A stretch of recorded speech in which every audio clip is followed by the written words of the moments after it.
Okay, good afternoon, everyone. Good afternoon, and thank you for joining the Tony Elumelu Foundation's Alumni Hangout and Wellness session. This session is going to be facilitated by... Sorry, 1 second, please. I have my audio playing back from somewhere else. Okay.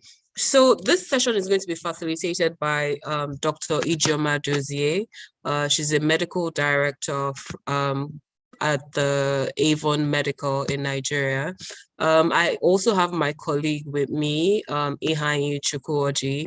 He's going to share Dr. Ijeoma's bio with you so that you all are able to understand the level of the expert that we have in the room with us. She's just going to go over, tips, very useful tips that will help us understand how we can live our best lives, reach our fullest potentials while managing our stress levels and, also learning how to cope with anything that life throws at us. So I'm going to hand the floor over to Ihanyi, who is going to introduce Dr. Ijeoma, and then we're going to have a very, very great session. Thank you again, everyone. And the next couple of hours are going to be amazing.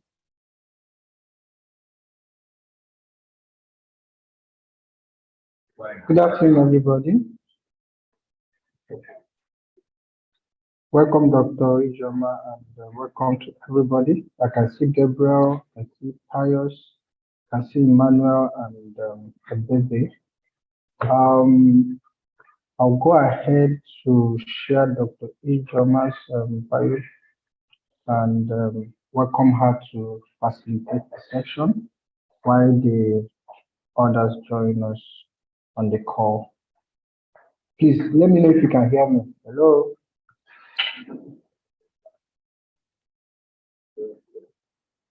Gabriel, can you hear me?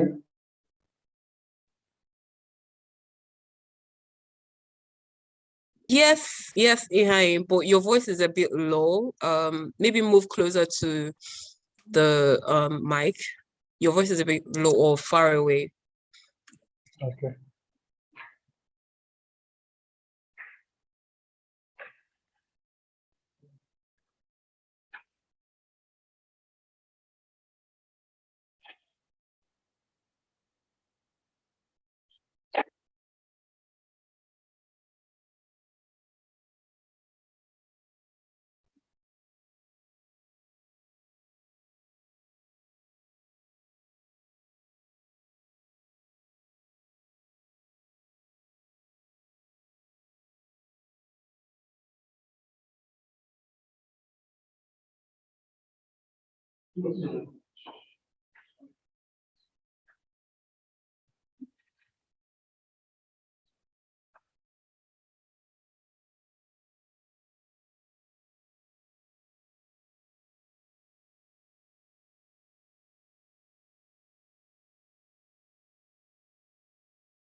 Good afternoon, everybody. Welcome to the call this afternoon, and we are having a webinar on mental wellness, and Dr. Ijeoma Dozie will be taking us through the webinar. So I'll go ahead and read Dr. Ijeoma's profile for us, and I will hand over to her to continue the section. So let's meet Dr. Ijeoma Dozie. Dr. Ijeoma is a graduate of the University of Lagos, Plateau State, where she obtained her bachelor's in medicine and surgery. She's a consultant family physician and a fellow of the Postgraduate Medical College of Nigeria. Dr. Dozie holds many certifications, both local and international. She is an international board certified lifestyle medicine physician, the London School of Economics and Political Science LSE certified MBA Essentials holder, and the United Nations Development Programme certified sexuality educator, counselor, and trainer. In addition, she is a certified marriage theologian and Christian counselor and a published author in both domestic and international journals, including the British Journal of Medicine and Medical Research. As an added public speaker, she has delivered lectures to charities, schools, churches, different organizations, and corporates and corporations, including Nigerian National Petroleum Corporation, NNPC, National Institute of Management, NIM Chartered, Health Holdings Limited, amongst others. Her vast work experience spans both public and private sectors, including health services at Federal University of Technology Owerri, Futo, Imo State, as a medical officer, Federal Medical Center Owerri, and Lagos University Teaching Hospital, Lutz, both where she underwent her residency training. She also worked as a consultant family physician at Avon Medical Practice, Mobi Producing Unlimited, and at St. Nicholas Hospital, Lagos, as consultant in charge of their Victoria Island and Lekki Free Zone branches. She currently works as the medical director of Avon Medical Practice, a leading healthcare network in Nigeria, and heads their hospital and worksite clinics in Lagos, Abuja, Rivers, and Delta State.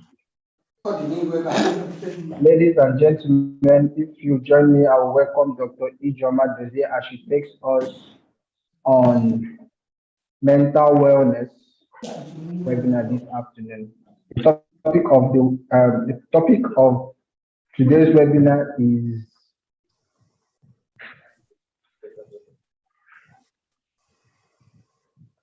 mental wellness, an invaluable metric for an entrepreneur's success. So, Dr. Ijeoma, please over to you, ma'am.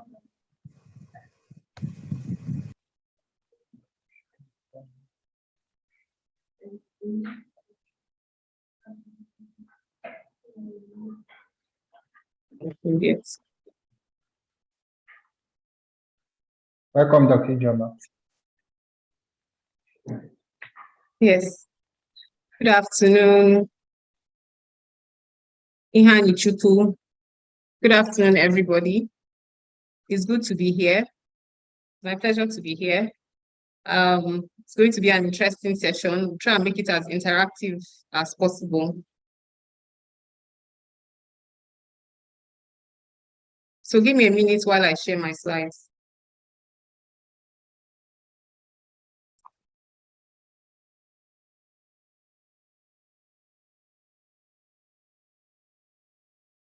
Where is it?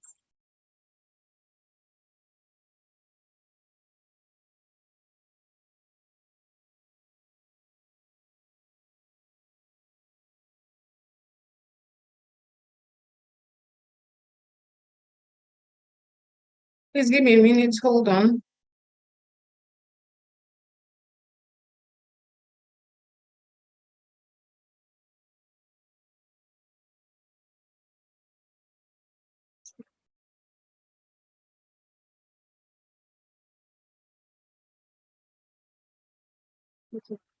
Right here. Just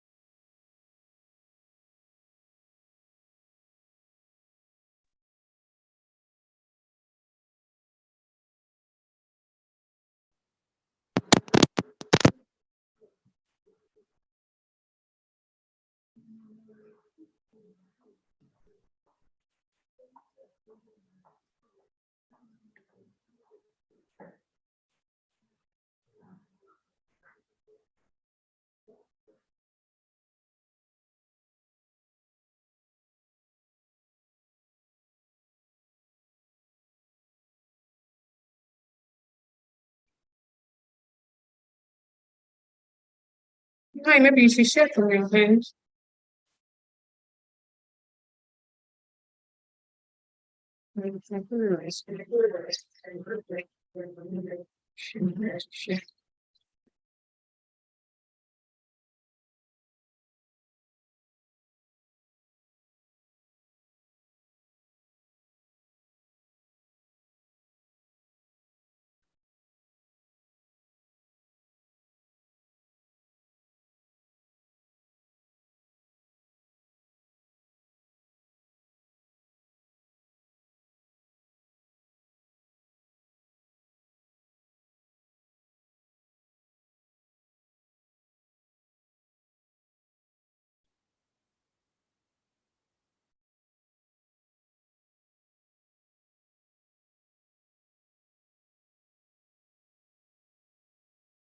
Okay, apologies for that little glitch.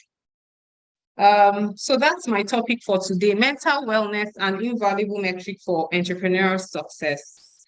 And like you all know, this is a hangout for alumni of the Tony Elumelu Foundation. And as a doctor, a consultant, family physician, and lifestyle medicine physician, I know how important mental health is for you, not just for entrepreneurs. Some of us aren't entrepreneurs, but for everybody. You know, for you to have a business idea, for you to want to do something, to develop something, to watch it, to sustain its growth and its pattern, you have to be in the right mind space. And there are many reasons why people are not in the right mind space, quite a number of things. And we're going to try and explore them, not deeply, because this is not a medical class. So I'm not going to be speaking things that, saying things that people won't be able to follow. I'll just bring it down to everybody's level so that it's easy for you to follow. And there are basic things that are easy to understand and easy for us to abide by if we want to. Now, this is my outline. You know, like I said, I'm a lifestyle medicine physician. So every single time I like to incorporate the pillars of lifestyle medicine. And the pillars they encompass all aspects of our lives. You can see healthful eating here, physical activity, improved sleep, stress management, tobacco or risky behavior cessation, relationships, to form relationships and to maintain. And as we go along, we'll see how every aspect of lifestyle medicine comes into play to help to ensure that we have the right mental health, and then we're well enough to carry out you know, our entrepreneurial functions. So this is my introduction. Mental wellness is an internal resource that helps us think, feel, connect, and function. Think, feel, connect, and function. And so this engagement is a kind of connecting, even though along the line, we will see that studies show that connecting, having physical connection, social connectedness, you know, there are lots of studies to show that they have the chance of reducing conditions like depression and all of that. And it's an active process. I always like to emphasize the fact that it is active. So it's not passive. So the fact that you're sitting in your house, or you're sitting in your office and you're not ill and you haven't done anything actively about it is not what we're talking about. We're talking about those things you do. You've thought about it, you're thinking about it. What are those things that you will do or you're doing to ensure that you stay well? So it's an active process that helps us build resilience. We need to be resilient. We want to grow. We want to flourish. And of course, like I said, it cuts across the 6 pillars of lifestyle medicine and the 8 dimensions of wellness. We also come across the dimensions of wellness. Because a lot of people talk about wellness, and they probably don't know that it is actually a thing on its own. So an invaluable metric for an entrepreneur's success. And well, I'm talking to entrepreneurs. So Yes.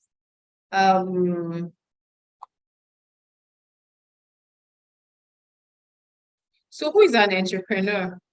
I thought, oh, since I was speaking to entrepreneurs, I needed to go ahead and find out the difference between entrepreneurs and businessmen, because sometimes you're like, okay, what's the difference? So a businessman, I mean, that doesn't apply to you guys because I'm sure you all know what you are. But for some of us, it took a bit of studying, if you know what I mean. So a businessman is a person who runs a business undertaking an unoriginal idea. So if your idea is unoriginal, you're a business person. An entrepreneur is someone who first initiates a product or business idea and thus the leader of that in the market. So most people here are innovators, initiators, they're entrepreneurs, they're pushing very unique products. They've won, been beneficiaries of TEF funds and all those kinds of things across Africa. And you're just fantastic people, if you know what I mean.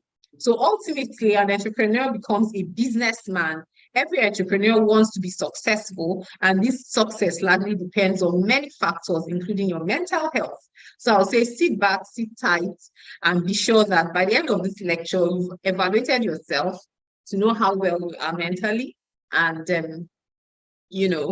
if you're in the right space to move your entrepreneurship to the successful business and sustain that business the way that you want it to be sustained. I've talked about the pillars. I've, briefly, mentioned the 6 pillars of lifestyle medicine. I won't do also much on that, but you can see the chart here on my right shows the apple, shows somebody cycling, shows somebody meditating to manage stress, tobacco cessation. There's an image of the lungs there, and then the sleep showing the Z and the sunset. And of course, having connections and how it affects the heart. We're all going to delve into that and see how that helps. Now, wellness. It is wellness. Wellness is a thing. So there's actually a national institute, a national wellness institute. Did anybody know there was a national wellness institute? Well, there is. So wellness is the active process through which people become aware of and make choices towards a more successful existence. It refers to the state of being in optimal mental and physical health, but wellness is more than that. It's about living a life full of personal responsibility and therefore taking proactive steps for one's entire well-being. So proactive, we talked about proactive. Don't wait to be sick. Do something about it so you don't even get there. Such proactive steps include controlling risk factors before they cause harm. What is likely to cause you harm? So if you stand at the edge of a ledge, chances are that you could slip off that ledge and fall to your death. So you're not taking a proactive step. I'm just saying something as basic as that. So not talk of things, other known risks like tobacco smoking, cigarette smoking, and all those. So, whatever risk is what we're talking about here. Risk factors are different types of actions or conditions that increase the person's chances for illness or injury. Like we've talked about unprotected smoking, alcohol, unprotected sex. Now there are now 8 dimensions of wellness. Initially there were 6, then there were 7, and now there are 8. And we have physical, occupational, intellectual, spiritual, social, financial, environmental, and emotional. Emotional is synonymous with mental. So we're going to dwell on that one, which is why we are here today. This is a cycle. There's a wheel that is used to depict the 8 dimensions of wellness. And you can see all of them here. And it talks a little bit about what all of them are, physical things like diet, sleep, nutrition will come under, and physical activity will come under the physical one. Things like our jobs, we all have jobs. So that's a very important dimension. You want to be okay with your work. You want to find satisfaction in your job. Then we have intellectual. You want to be able to recognize your creative abilities. And of course, for you to be a beneficiary of the Tony Elumelu Foundation, the entrepreneurship fund, then you know that you're intelligent, you have some creative abilities, you've done something a bit different from what every other person does, because the selection criteria is usually very rigorous and all that. So fantastic. So, but we don't want you to just remain stagnant. You have to know that continuing to grow and develop your intellectual capacity is very, very important, especially as you get older, you get into retirement. Learning new things has a way of expanding your brain. And of course, we're going to talk later on about cognitive restructuring as a way of coping with stress and some of those things as the lecture progresses. So intellectual is very important. Environment, we want, I mean, there's some things we can't control, but there's some things we can control. We can plant greeneries around us. We can plant trees. We can keep our environment clean. We can make sure that we always drop things in the dustbin. No matter how dirty the place is or our environment is, the person beside you has dropped something on the floor. Make sure you always drop in the bin. One day, everybody would learn that dropping things on the floor is not something we want to do. So just listening to things like that that make you happy, engaging with nature is also a distressor, amongst other things. Financial, that one is a big thing.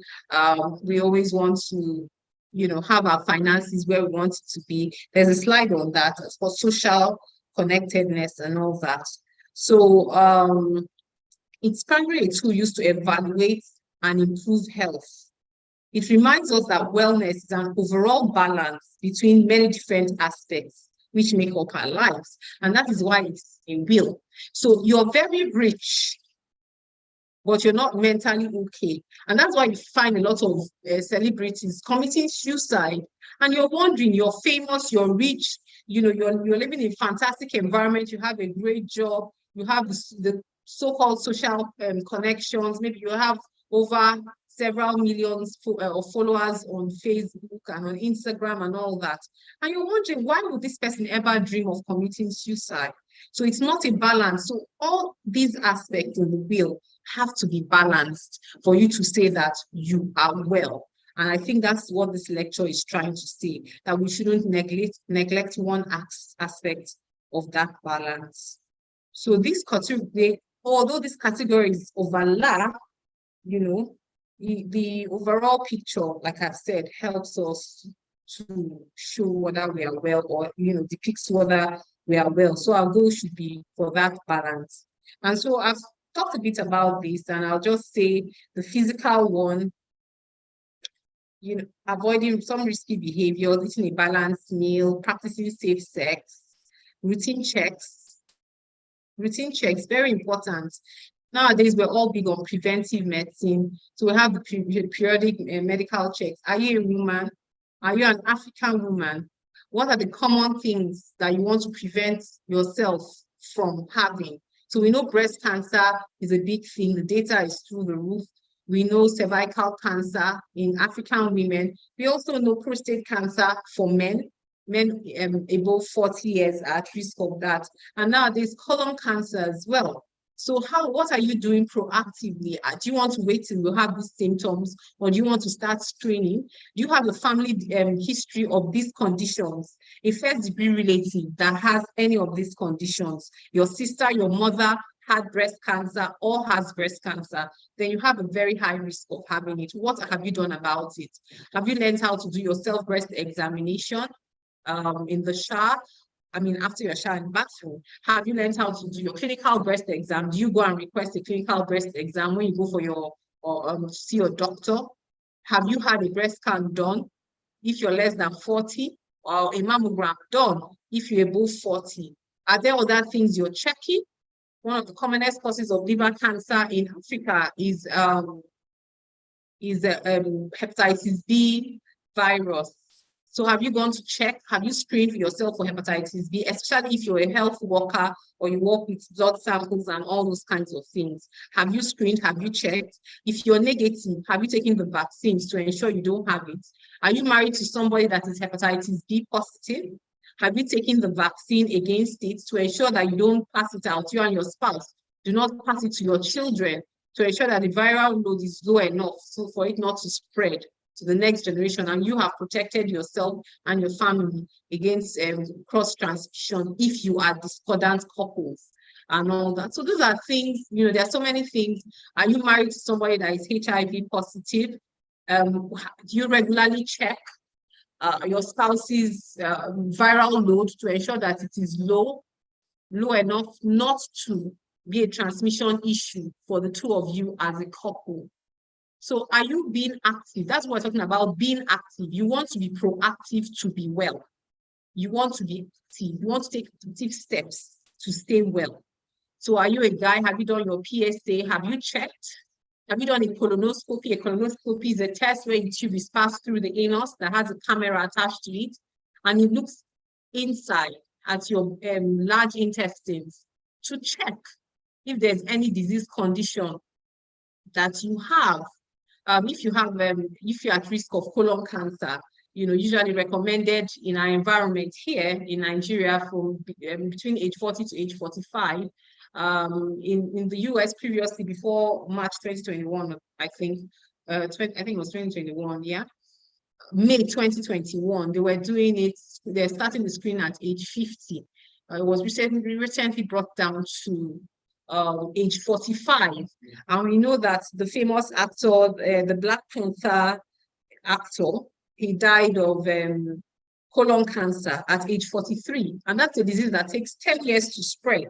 So for him to have died of it, he would have had it for a long time, and it had taken 10 years. I mean, fancy dying of something that has been in your system for 10 years, and there's technology to actually detect it before it kills you. It just doesn't make any sense. So that's what we're talking about, taking proactive steps. I mean, it's not my lecture, but I always like to talk about preventive medicine because it's under wellness, part of the physical things we want to look out for when we're talking about physical dimension of wellness. So alcohol, tobacco, drugs, and all that, physical activity, amongst other things. I've talked about intellectual, I've talked about critical thinking and things like that. Now, spiritual. Are you developing, are you compassionate? Are you empathetic? Do you forgive? Forgiveness is very, very important. If you bear a grudge against somebody, you're killing yourself. That person probably doesn't know that you're bearing a grudge. And so you're holding on to that anger, you're holding on to that pain, and it is weighing you down, just you, not that person. You're probably holding on to it and planning and plotting.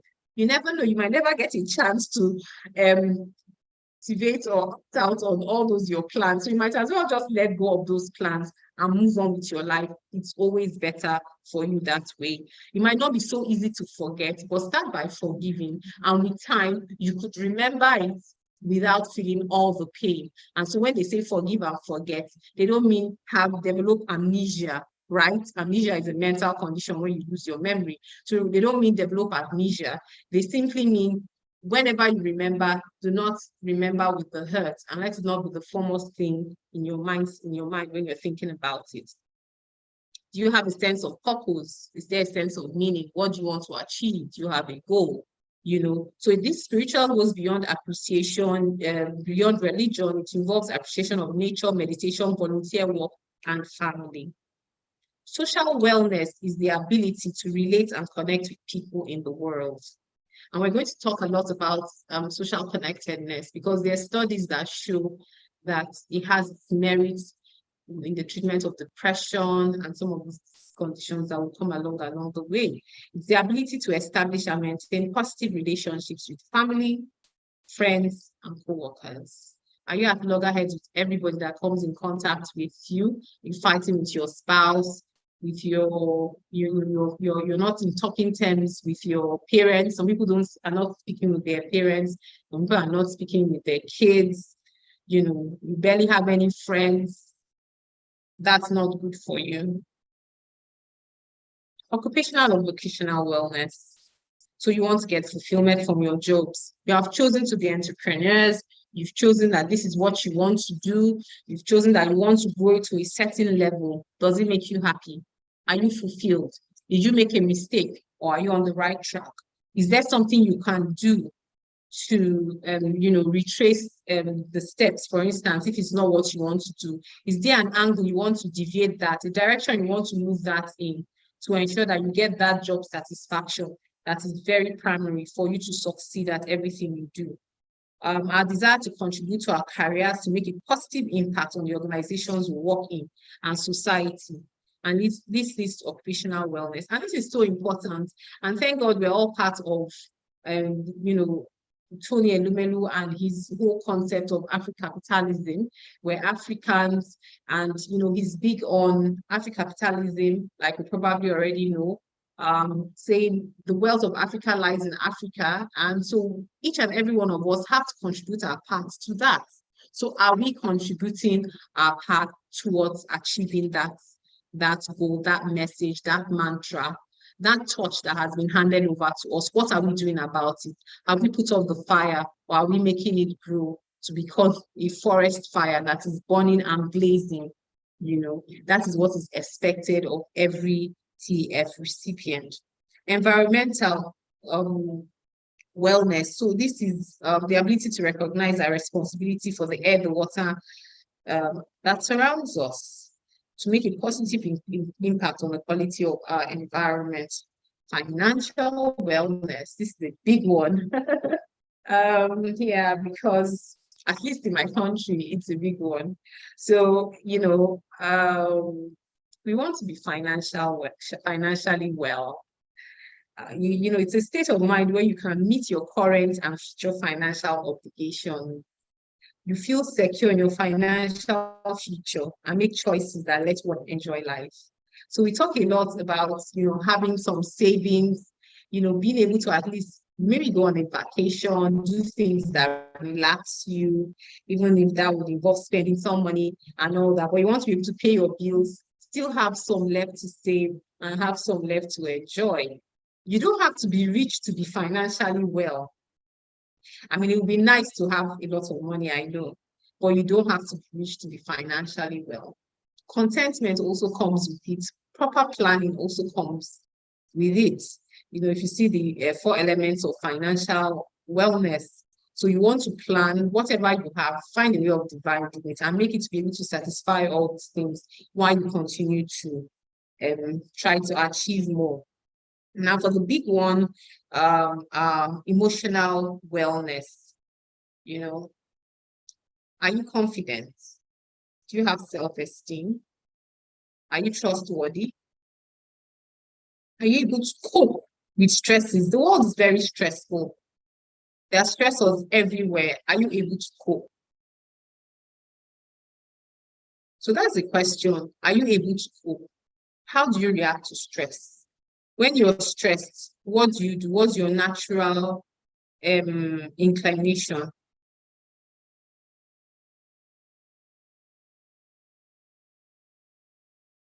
So we've talked about it being an active process.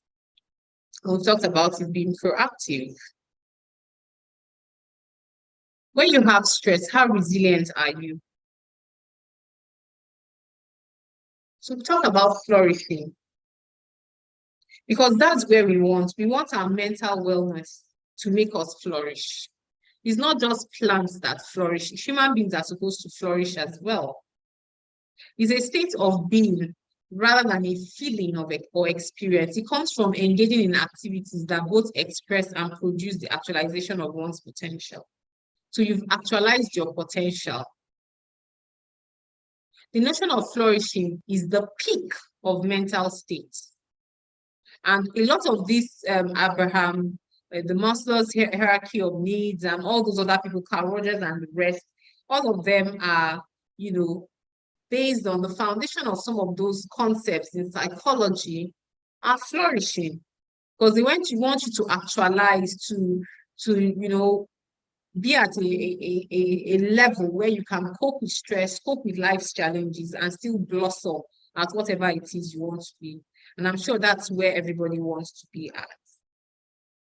And of course, this is the Maslow's hierarchy of needs, and we know that the pyramid, and we know that each time as we overcome one level of the pyramid, that need. So once we move from our basic need for food and clothing, there are some places or some people that their basic need is food and clothing. So that's basic.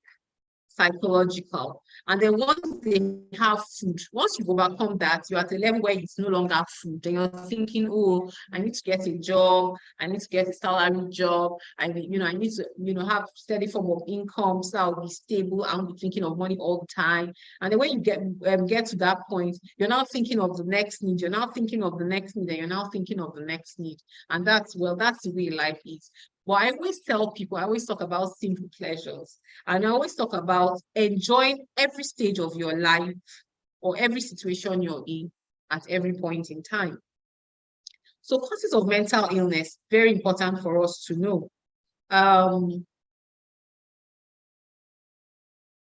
We have non-modifiable and modifiable. So the non-modifiable ones, something can be done about them. The modifiable ones, something can be done about them.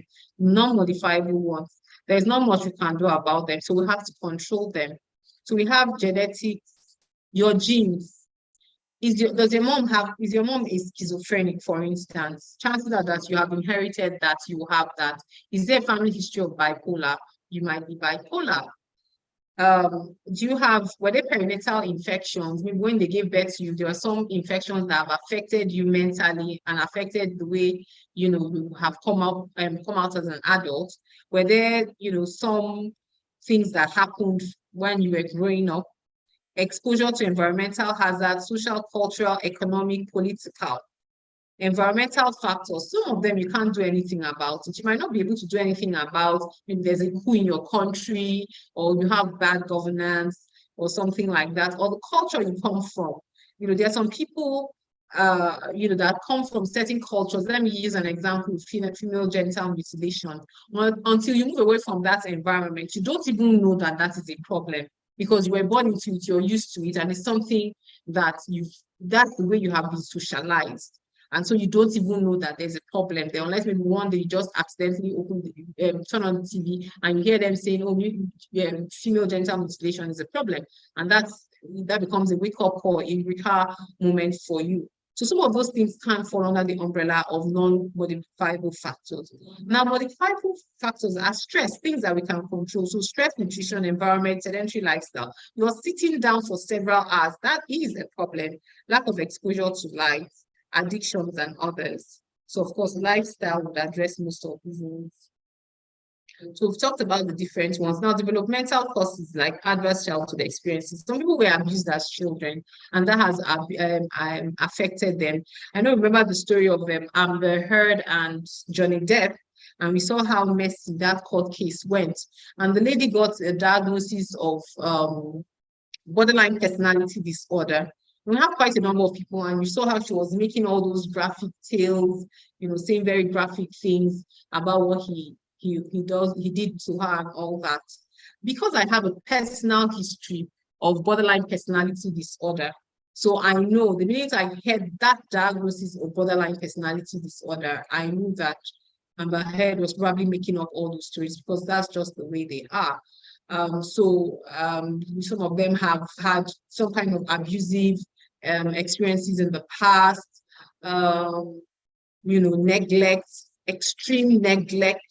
They're afraid of separation anxiety, those kinds of things. And you see that manifesting very clearly, because maybe at some point when they were growing up, they were separated, they were torn apart from loved ones, and that thing had been etched permanently in their brains.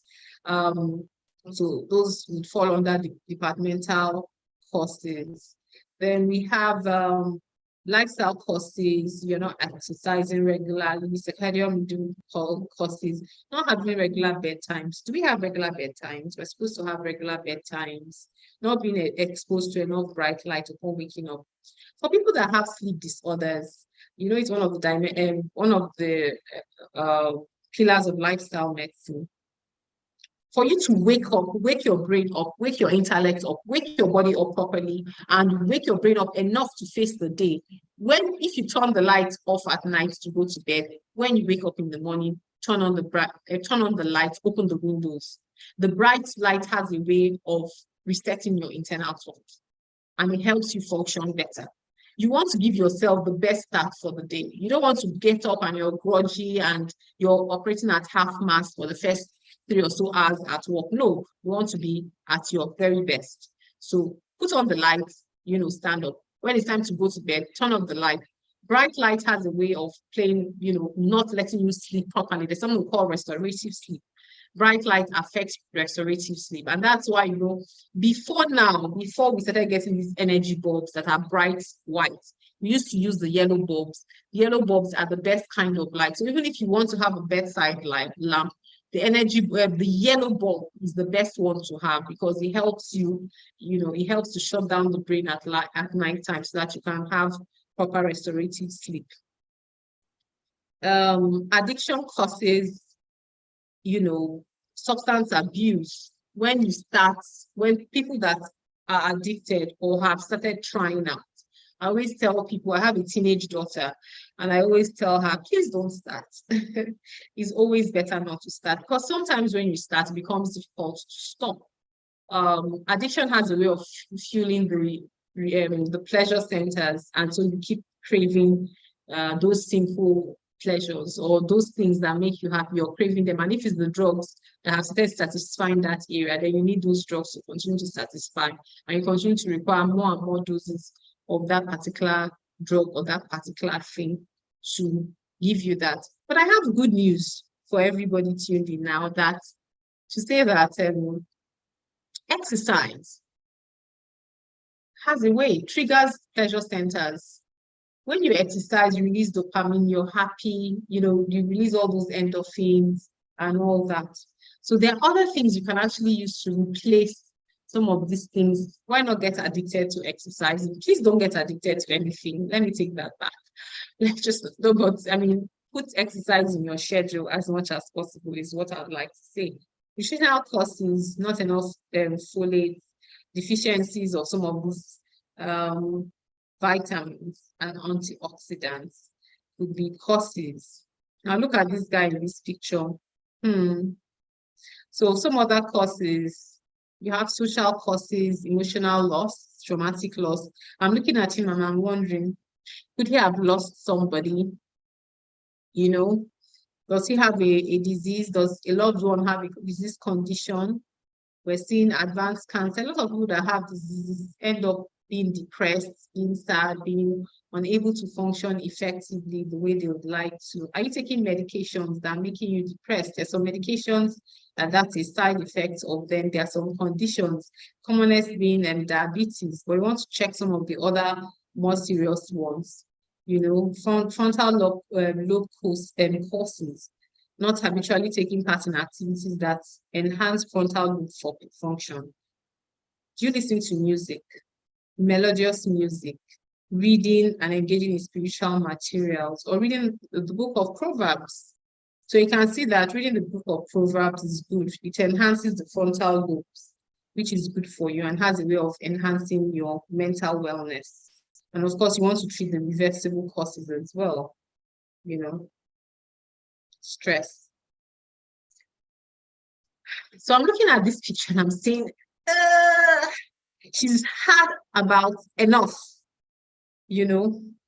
What is stress?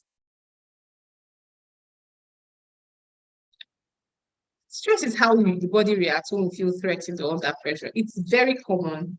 It's very common. You have deadlines to meet, you have targets, you have things you want to achieve. You're under a lot of stress. So when you have low stress, when the stress level is not that high, it can be motivating.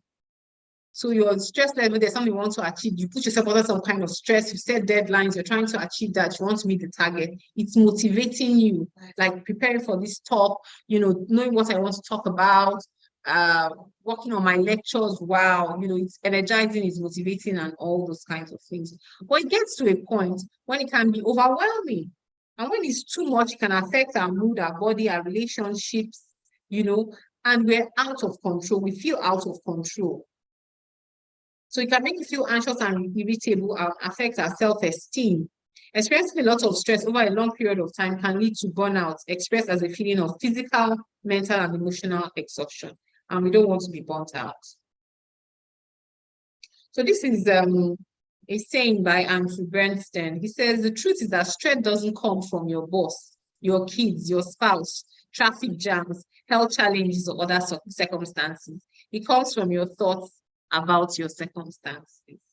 So I'd like to stop here briefly to ask, who agrees or disagrees with Andrew Bernstein? Please unmute yourself or drop a chat. Ihan, actually, you can coordinate this, but I want to hear what people's views are on stress before we continue. Okay, guys, feel free unmute yourself and share your view about stress or what stress is according to Dr. Ijeoma's request.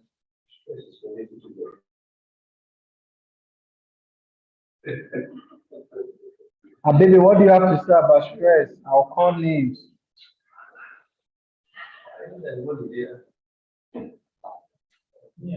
Hello, Money. Do you have something to tell us about stress? You can leave us a chat. You can unmute yourself and speak up. Everjoy, please speak up.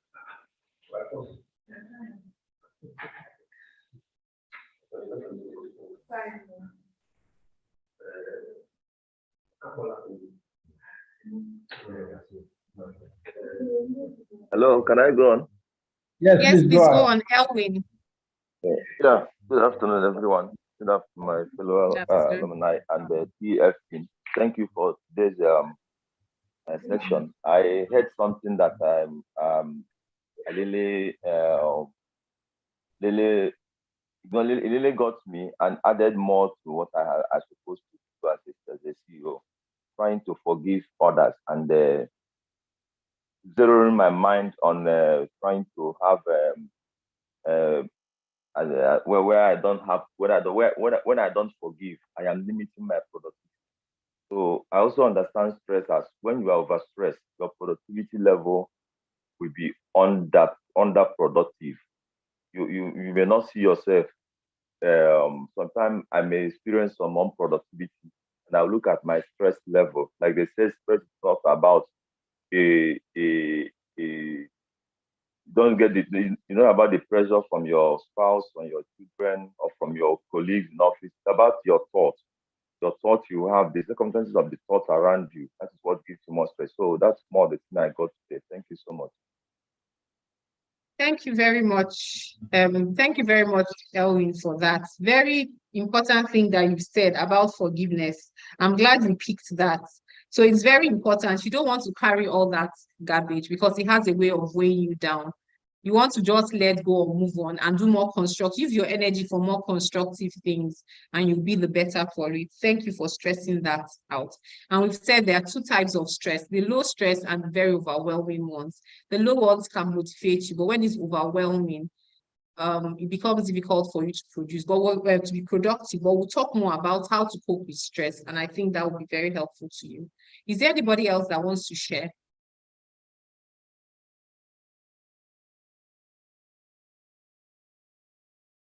Okay, so let's move on. Well, it would be nice if this is interrupt. Behind, please check if there's any if there are any comments on the chat as we go ahead. Yes, please. There's a chat from Emmanuel Adiku. He said, I don't think it comes from us. I believe there is always a cause, especially at the workplace, when your boss is always on your nerves and trying to make you look useless and unproductive. This is from Emmanuel Adiku.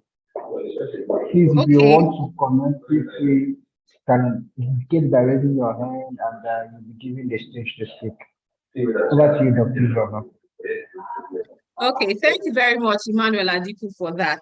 You said the stress, you don't believe it comes from us, because the statement is, the truth is that stress doesn't come from your boss, your kids, your spouse, traffic jams, health challenges, or other circumstances. It comes from your thoughts about your circumstances. So it's about your coping mechanism. So you say, no, you don't agree with this statement. Your boss is driving you absolutely crazy. Sometimes I think I can empathize a little bit. Sometimes pressure can be overwhelming. But thank you for sharing those thoughts. Let's go ahead. We'll see how this lecture evolves. So thank you very much to all those that have shared their views so far. All right. Perceived stress skill. Yes. So that is. that Emmanuel, stress can be avoided by regular exercises and avoid. These are other Emmanuel. okay. We say that stress can be avoided by doing regular exercises and avoid eating late at night. Regular exercise. Thank you very much, Emmanuel. I agree with you completely. Regular exercises and proper diets. Usually what we propose is what we call whole food plant-based diet, WFD, whole food plant-based diet, predominantly plant-based. It's just that there will be slides later on nutrition, but I want to say that there are many things in what we eat that also affect how we feel, how we act, how we react, and how we ultimately end up, the kind of disease conditions that we have. And so we need to be very careful about that. I would tell people that you have to incorporate some fruits and veggies, whole food, reduce fried foods. Why do you want to reduce fried foods? Because the saturated fats have a lot of inflammatory elements in them that are not good for you, that will not be helpful. And we're going to see studies that show link mood and nutrition and all that as we go ahead. So thank you very much for adding that. Now, stress reaction versus stress response. Stress reaction. So please listen, the comments on stress. We're going to be diving into stress now. So stress reaction, an external event causes an internal event by leading to alarm. So there's an external event, your boss has given you something to do in a way that you do not like to do it, and with a deadline that is unrealistic. So you start panicking. Your heartbeat is high, you're sweating, you're angry, you're upset, you're going to miss certain things you have to miss, and so you're in alarm mode. So it's activated the sympathetic nervous system.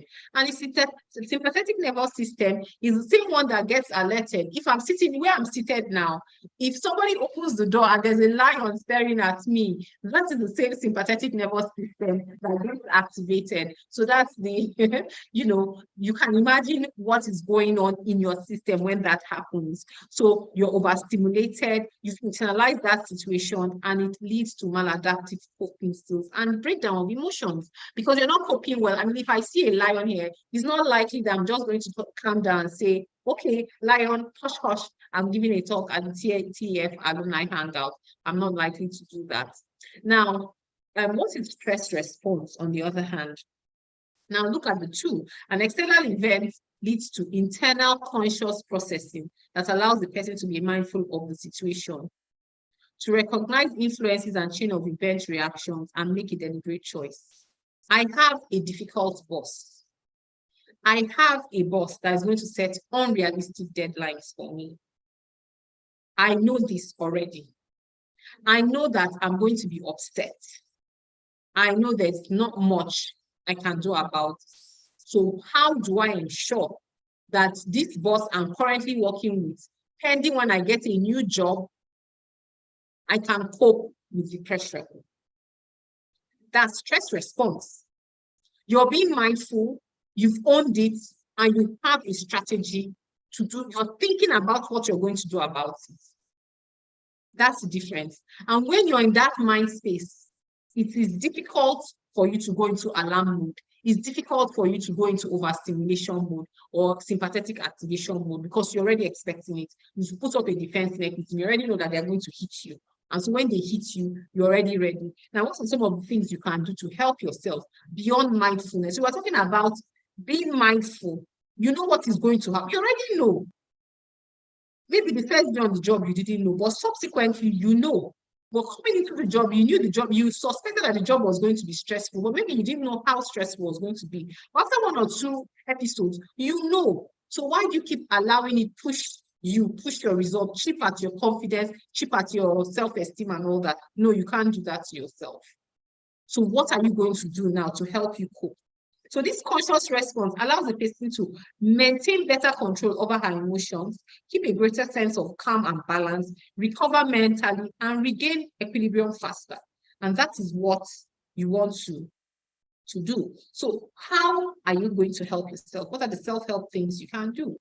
So split up big tasks. If a task seems overwhelming and difficult to start, try breaking it down into easier chunks. Give yourself credit for completing them, right? So make yourself happy. Oh, I did this, I completed this. Oh, wow, amazing me. I am so fantastic. You know, challenge your thoughts. The way we think affects the way we feel. And that's the truth of the matter. There are people like myself, I always talk about simple pleasures. There are situations I find myself in, and you know, ordinarily you probably be maybe overwhelmed or upset or unhappy. And I just try to look at the brighter side. I always count my blessings, because you know what, there's always a positive in whatever negative that is happening. It might just be a learning experience for you. That pressure might just be a learning experience for you. That might be the only positive. Take it. Talk to someone. Trusted friends, family, and colleagues. Contacting a helpline can help when struggling. Talk to somebody. Allow yourself some positivity. Take time to think about the good things in your life. Count your blessings. Each day, consider what went well and try to list 3 things you're thankful for. I'm always thankful. I have so many things to thank God for, so many things to be thankful for, so many. You know, there are rough days, there are many rough days, there are rough times. Honestly, they are. But in the midst of all that, just try and find something first and focus on that and use that to build resilience, because we're talking about building resilience, determination now, and use that to build resilience to be able to overcome the stress. Be more active. Being active can help you burn up nervous energy. It will not make your stress disappear, but it will make it less intense. And that's very, very true. So you want to do that. Plan ahead. Planning out any upcoming stressful day or events helps. Create a to-do list. Signs of stress or burnout. Do you feel overwhelmed? Do you have racing thoughts or difficulties concentrating? Are you irritable? Anybody that comes, you snap at the person. Do you feel constantly worried, anxious, or scared? Do you feel a lack of self-confidence? Please, this one is very, very important, because I also had a time in life when I struggled with this. And now I'm very surprised that people call me a very confident person. But I struggled with lack of self-confidence. It's not a place you want to be at. So if you find yourself at a place where you're struggling with your confidence, you need to get out of that situation. You need to rewire your mindset. You need to undergo what we call cognitive restructuring. I'm going to talk about that as you go along. Please, you don't want to be in that space. I know what I'm saying. Are you having trouble sleeping or feeling tired all the time? Avoid things or people you are having problems with. Try and avoid them, or just minimize contact. If it's your boss, you can't avoid your boss. Minimize contact. Try and understand the person. What is going to make this person not chip at my confidence? What approach, what strategy? See, it is a strategy. And we talk about journaling as well as being one of the coping strategies. Get a journal, a diary, and start writing and come up with strategy. Strategy 1 might fail. Maybe you're being full frontal, that did not work. You decide to be, more calmer, just find something that works. And then watch how that person interacts with other people, how the person has successful interactions with other people, and see if you can adopt some of those strategies that might actually help you, win. So find out. It may take a little while, but it's something you don't want to be in a space where anybody's chipping away at your self-esteem and chipping away at your self-confidence. It's not something you want to do. Now, eat more and less. Be eating more or less than usual. So you don't want to be overeating or undereating, because people, they respond by feeding or starving themselves if they're having some emotional challenges. So you don't want to do that. Drink or smoke more than usual. People under a lot of stress, they start taking a lot of alcohol, or they just become cigarette smokers from nowhere. So you don't want to be in that space. So stress affects people differently, and the things that cause stress vary from person to person. So we've talked about coping mechanisms. People cope differently. People are affected by different things. The level of stress you're comfortable with might be higher or lower than that of other people around you, your pressure at work and all that. And we've talked about some of these causes as well. Some people go into depression when they're pregnant. Some people get anxious when they're pregnant. and some other life challenges. Some people, well, money difficulties, you're owing. Okay, let me tell this story. So one of the hospitals where I worked, we were on duty and they brought in an emergency from a hotel nearby. The hotel nearby brought in this emergency and the guy had just committed suicide. He took sniper. I don't know if sniper is a thing outside Nigeria or is a thing here. It's an insecticide and we're going to phosphate, substance. You put it in, it kills cockroaches and all that. But once in a while, you find people drinking it as a way of ending their lives. And I've seen a few cases of sniper ingestion, including in a 15-year-old as well. Her boyfriend just said her she felt sniper was a solution to that problem. So in this particular situation, he was a young man in his early 30s, and he wrote a suicide note. I always say that was one of the saddest suicide notes I had read. He was owing a lot of money. He was earning well by our Nigerian standards, but it wasn't enough. I think he was living above his means, and he had issues with the wife and all that, but he ultimately killed himself. By the time he came into our facility, he had already turned blue, and it was kind of difficult. We were not able to revive him, and so he passed on and all that, So yeah, people do that. I just saw problems with family and stress from the family and from the spouses. So please, you don't want it to get to that level where you're thinking of ending your life because you have a wife or a husband that is driving you absolutely crazy, right? So if it gets, there are different mental conditions. Some of them is your day-to-day life, and some of them you actually have an ailment. We had talked earlier about modifiable and non-modifiable. So when you have the ones that are ailments, like you have anxiety, depression, maybe you're bipolar, what that means is sometimes you're happy, excited and all that, and sometimes you have a very low mood and you may not really be able to control how you switch between both moods and all that. So when you have those things, you really need to seek help. This is not a time when you want to stay and start coping. So you either come and see with family physicians to a certain extent. We can handle some of the basic ones and then refer. Or you can just go straight and see a psychiatrist or a behavioral scientist. And I always tell people, the fact that your doctor is saying, I want to refer you to a psychiatrist, does not mean you are mad. But a lot of people, once they hear psychiatrist, they get very upset. She's saying, I'm mad, blah, blah, blah, blah, blah. No, even depression is treated by psychiatrists. Anxiety, so you have primary care physicians, family physicians, and all the doctors that treat that. But the main custodians of that are psychiatrists, and we need to find a way of destigmatizing psychiatry so that people can actually seek the help that they need.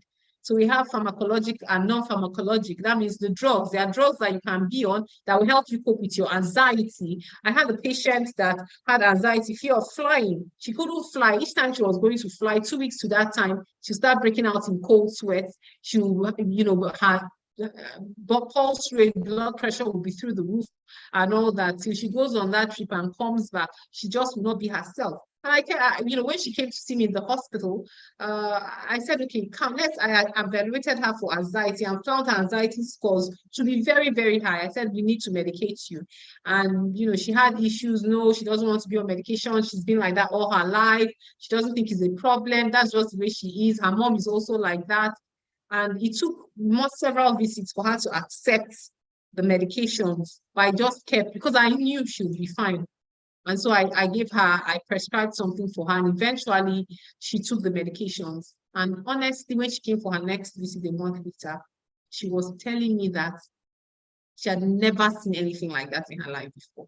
That she was like a complete 360 degrees. That she didn't recognize herself, and that even her husband didn't recognize her. That she had changed. She'd gone on the subsequent trips. She didn't have those panic attacks that she used to have while she was flying, that she did not think it was possible for drugs to do this for her. That she's gone around telling all her friends and prescribing the drug to all her friends. I said, oh my goodness, please, you can't do that. because the particular condition your friend has may not be the same one that you have. So please don't start sharing your medications with all your friends that tell you that they have fear of flying and all those things. And that's why we always say, please see your doctor so a diagnosis can be made and the right medications. Because even anti-anxiety pills are different. There are some people that the anxiety comes with sleeplessness, and some people that their anxiety comes with excessive sleep and all those things, and some other health conditions, or they have it with diabetes, or they have it with hypertension. So there are things we need to mix and balance to be able to arrive at the medication for you. So we've talked about the self-management, a bit of it. So we're going into it properly now. And we're going to see the cognitive restructuring I talked about.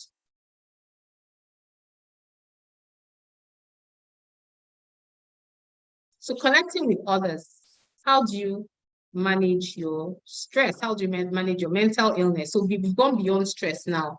We're talking about, we're back to our mental wellness. So you want to connect with others. Social connectedness is very, very important. Getting involved, volunteering, healthy ways to relax, hobbies, journaling. I talked about journaling, spiritual needs. We talked about reading the book of Proverbs, then mindfulness. Right, relaxation, staying in tune with nature, all those kinds of things, healthy eating, so on and so forth. So what's mindfulness? Mindfulness is the basic human ability to be fully present, aware of where we are and what we are doing, and not overly reactive. So we don't want people to be reactive. We don't want reactive entrepreneurs. We don't want overwhelmed entrepreneurs. We want mindful entrepreneurs. This is what I plan to do today. These are the possible things that are going to come my way. As I'm going through those things, I'm putting myself there. Like as I'm giving this talk, I'm trying to be mindful of my environment, mindful of the AC blowing around me, mindful of, just my general environment, mindful of the tone of my body, the inflection, the gesticulations I'm making as I'm speaking, mindful of the thought process going on in my mind as I'm delivering this lecture. I'm trying to be mindful. As I'm doing that, it's relieving my stress. As I'm doing that, if there's any nervousness that I'm feeling ahead of preparing this lecture, it's helping me calm down. So that's mindfulness. This is your own self-mindfulness now. Of course, there are people that are trained in mindfulness. You have mindfulness, cognitive behavioral therapy, and all those things. There are dedicated techniques. But I'm talking of even the little bit of it that you can do for yourself. So it increases your resilience, your self-esteem, energy, enthusiasm for life, and it improves capacity to relax, your tolerance, your empathy, and your loneliness. You want to empathize, put yourself in somebody's shoes every single time. So cognitive restructuring, it entails looking at events from different angles. This is very important. Being deliberate or intentional. What is going on well in your life? So now, I always use this example, so I'll use it again here. You're driving a car. Oh, let me use Emmanuel. What's it, Emmanuel's example? Maybe I should use Emmanuel's example to address cognitive restructuring. So Emmanuel, this one goes out to you. So your boss. Thank you. Okay. So your boss is giving you a hard time, right? And so it's causing stress. You're undergoing the stress reaction. Remember, we talked about stress reaction versus stress response. So we want stress response, not reaction. So anytime you have a meeting, an impending meeting with your boss, you know that it's going to be a battle, it's going to be an uphill task for you. So now, why not try and say, okay, this is my boss that always puts me on eggs and needles, eggshells, that makes me walk on eggshells around him or her. Why is this person like this? What if my boss is having a hard time? If he's a woman, what if my boss is going through a bad divorce? What if my boss is having marital issues? Or the children, her teenage children, are not doing well. They're doing very badly in school. Maybe they are promiscuous, they are drug addicts. What if armed robbers attacked my boss on her way to work that morning, or him. I don't know if you understand what I'm trying to say. So you're looking at it from a different perspective. Now, that is one way of looking at it. You're pushing that energy, that negative energy from you or to you, that your boss, the vibes your boss would have been sending to you, pushing it back away and reprogramming it in such a way that it will allow you to empathize with your boss enough not to see the boss as a bad person that is bringing negative things to you. You see, that's a coping mechanism. Let me give you a life example. You're in a car. I mean, this happens all the time. Like in Nigeria, we have what we call the BRT lanes. And those lanes are only for the buses. They're supposed to drive really quickly on the buses. So normal cars cannot ride on that BRT lane. And so the car, my car now, or me, I'm on the normal lane, and I see a car, just a regular female like myself, that decides to drive on the BRT lane and cuts through. She was in front of me, cuts across and enters the BRT lane. My instinct is to say, why is this person driving crazily like this? Why is this person driving like this?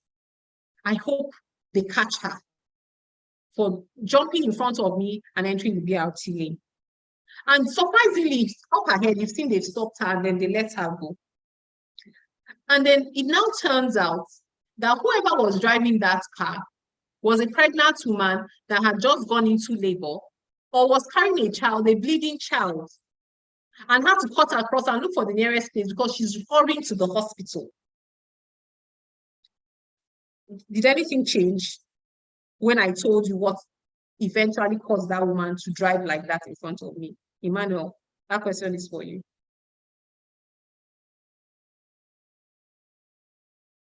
Yeah. Okay. Do you want to share?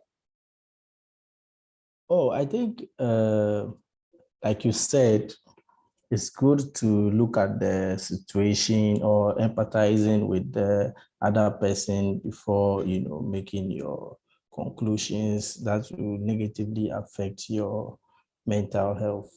So I think, it's good to also consider what the other person might be going through so that, you don't end up loading a lot of things in your mind, which will now get you into the mood of stress and all the other, negative challenges that may come with it. Yes. Thank you. Fantastic. Thank you very much. Fantastic. That was what I'm trying to say. Now, I want to say something else.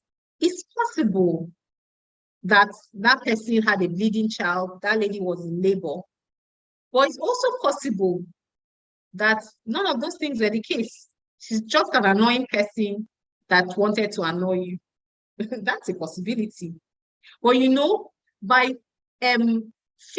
just putting that person in a space where, oh, I think this person has a challenge, that negative anger, because anger weighs you down, that negative anger, the negative emotions you would have felt has been dissipated naturally.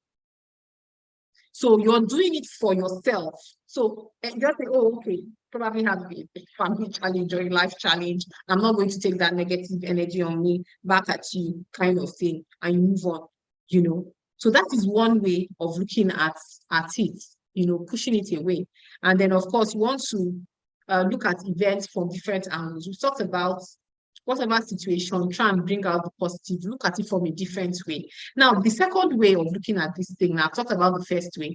The second way is, my boss that is pushing me to this extent, why? Am I the only person in this company? So instead of saying this person does not like me, why not say, perhaps this person likes me.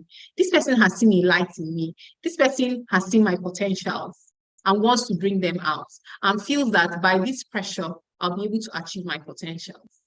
That might not be the reason why your boss is driving you crazy. But by the time you look at it like that, what you never know, it actually might be.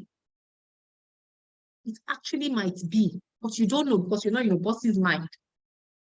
So, but by looking at it like that, you've restructured your brain, the way you're thinking about whatever thing that is coming at you. and it dissipates the stress. It dissipates the sympathetic activation that would have happened. And, you can move on very quickly. So it helps with your coping mechanism. So those are two examples, with the second one being the main example of cognitive restructuring. So you want to be deliberate about it. You want to be intentional, right? And you want to use it to, focus on things that are going well in every situation. So it's also part of positive psychology. Now, we talked about positive, the next coping mechanism is positive psychology and social connectedness. This is the scientific study of strengths and virtues that enable individuals and communities to thrive. The focus is to produce happiness and fulfillment and not to lessen misery. You may not be able to lessen misery. That is not what we're teaching, but we're saying we want you to be happy and fulfilled. See how happy those ladies are. So you want to, how do you achieve this? By developing positive emotions, experiencing contentment with the past. What has happened in your past? Why are you hanging on to the negative things? You can't change the negative things. You can learn from them. You can be content with them and you can move on. But in the present, you have to be mindful of the present. Try and enjoy the present.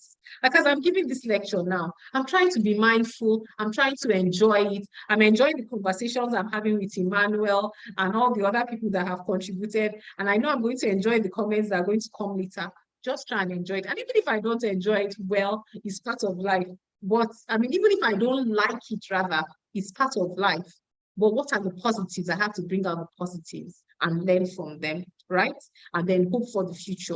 So whatever I've learned, I use it to make myself better. Anytime there's a challenge, don't focus on the challenge. Focus on the lessons learned. I say this to people. People that know me know that that's my own mantra. Learn from it. That particular difficult situation, learn at least one thing and write it in your journal. Just one thing. But if you can get up to 2 or 3, fantastic. Learn from it and then put strategies in place. The next time you're facing that challenge, you will never make that mistake again. You will never make it again. If you're mindful and if you've made a deliberate plan to ensure that that doesn't happen again. So you're focusing on your individual virtues and strengths, which are courage, compassion, integrity, curiosity, hope, perseverance, gratitude, and self-control, amongst others. Although positive psychology is not a treatment yet, it can accompany the treatment of mental illnesses, as we say. So how are ways you can improve positive psychology? So let's do this as an exercise, right? For everybody that is tuned in, there's actually a website that will be shared that you can actually go and check what your signature strengths are, and that will help you. So you get that at the end of the lecture. Now, finding and improving your signature strengths. What are your strengths? Just think about it. Just think about it. What are your strengths? Then what are the positive things that have happened to you in the past 2 weeks? Were you appreciated? Did you even recognize they were positive? Even today, has anything positive happened to you today? Can you recognize? Let's even use today. Can you recognize anything? Are there any blessings you can count? What are your short-term goals, long-term goals? How are you savoring the pleasing things in life? Those things that make you happy. How are you ensuring that they're enduring? How are you focusing on them and making sure that you're surrounding yourself with positive energy? What do you want to be remembered for? What are opportunities that can extend kindness?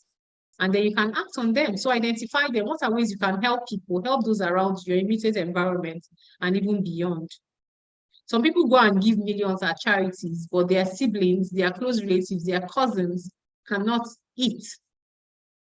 So you want charity also begins at home, or at least you should include home when you're extending it beyond.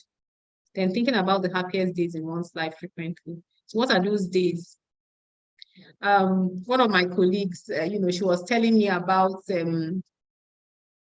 she's getting married, and she lost her mom. And so she's like, oh, I keep thinking about my mom. I wish my mom was here and everything. And so she sent me a text that she's feeling very overwhelmed. She's feeling sad and all that. And so I said, you're living the important thing, your husband, the new life you're about to start, and you're, focusing on the negative. I know it's good to remember your mom, but remember her fondly. So I said, you know what? My response was, your mother is going to be very happy wherever she is. She'll be happy that you got to this stage and you're getting married. And I just think you should try and make positive memories from this occasion. Take pictures, hold your hobby. You guys should hug, you should kiss, get him to carry you, by the time you have kids and all that, and if you put on weight, he probably won't be able to carry you again. So this might just be your chance to get him to carry you, get a photo of him carrying you, so maximize that and all. And then she now sent me a smiley stickers and she was like really laughing. She said, I've been laughing and laughing and laughing, So, that was able to, so think about happy things and you don't focus on the negatives, but just remember the negatives very fondly. Yeah. So family relationships, how the usual time is spent, finances, physical health, personal freedom versus governmental control, social networks, very important, work situations. These are factors that affect well-being, either positively or negatively. And we know that we've talked about family relationship earlier. We talked about how you spend your leisure. So you want to spend your leisure, you go and overeat, or you go and overdrink, or you take so much alcohol, or you go and spend all your money or borrow, or you go and gamble, and you're not sure you're going to win, and maybe you lose all your finances, or even put up your house and then you become homeless. That's affecting you negatively because you're going to be depressed. You might even go start raving mad when you're done from that gambling spree and all that. Or you didn't check your health. Like we talked about periodic medical exam and all that. So you didn't check all those things. So you need to be cautious of that. Of course, we've talked a lot about work situations and all that. Positive emotions, it broadens a person's thoughts in the moment and expands one's personal resources socially, physically, intellectually, and artistically. So they usually occur in non-threatening situations, and they are a sign that the person is flourishing or experiencing optimal well-being. We want to be flourishing, we want to be there, where those emotions are just exuding, right? So we have things like joy, interest. Are you interested in things? Are you content? Very important. Are you proud? What are the things that make you proud? What are the things you hope for? What are the things that give you joy? Interest, contentment, pride, hope, love. These are positive emotions. How often are we feeling these positive emotions? And these are emotions we need to try and feel all the time because they are protective. So I'm going to share some studies as I go along now. Experiencing more positive emotions lowers the risk of distressing thoughts of suicide in people who have a chronic medical disease. This is evidence-based, and you'll see some of the reference, the studies referenced in the reference list. Positive emotions increase life satisfaction by building resiliency. The ideal ratio of positive to negative emotions is 3:1, as negative emotions are more potent than negative ones. So 3:1. So you want to have 3 positive emotions to 1 negative emotions. In one of the class I had, I gave them the website and they went there and they assessed. You can see the website here. You can all go and assess your positivity. What is your ratio? What is your positive to negative emotion ratio? Very important. There was somebody in the class that was getting 7:2. Somebody that had 7:1 or something like that. That is crazy. That is extreme. What is it? Why is it so negative? Right? So you don't want that. Mine was I think mine was 3.5:1.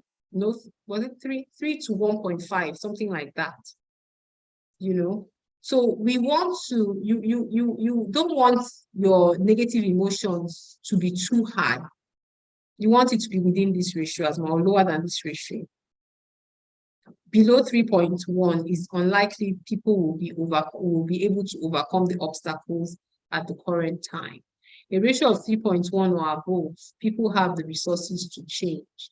So I remember that mine was slightly more than 3.1 by a little bit. So we want to have very positive ratios. So I'll encourage you all to go and assess your positive ratios. You've seen the website, right? You can even do that as this lecture is going on. It's www.positivityratio.com. So check it and now answer the questions there to give you your score. And you can share it when we're doing our Q&A if you want to, and let us know what you scored, and then we can have a discussion around that. And that will form the baseline for you. So you know what your baseline is, and you don't want to be worse than your baseline. You only want to get better and better. Encouraging positive emotions in order to influence well-being can be done by promoting activities and perspectives that increase self-efficacy, managing stress and emotional challenges. We've said that already. So viewing stress not necessarily as a bad influence on mental and physical health, but rather as a signal to find more appropriate ways to satisfactorily react to the stressor. So it should motivate you. Stress should motivate you. I was watching a scene of A Few Good Men showed this morning on TV just before I left. It wasn't last night. I don't know if you guys know A Few Good Men that featured Tom Cruise and Jack Nicholson and Demi Moore, right? It's an old movie, 1990 something. So in lifestyle medicine, there's something we call the talk test. So the talk test helps you to assess your level intensity, exercise intensity. So if you're exercising, so this general, but it would help because I just saw the image of this guy running. So if you're exercising and you can sing while you're exercising, it is mild intensity exercise. If you're exercising but you cannot sing, but you can speak, it is moderate intensity exercise. And if you're exercising and you can neither run nor speak, then that is vigorous intensity exercise. And we know the exercise recommendations of 150 minutes, for moderate intensity and 75 minutes for vigorous intensity and all that. Now, why am I saying this?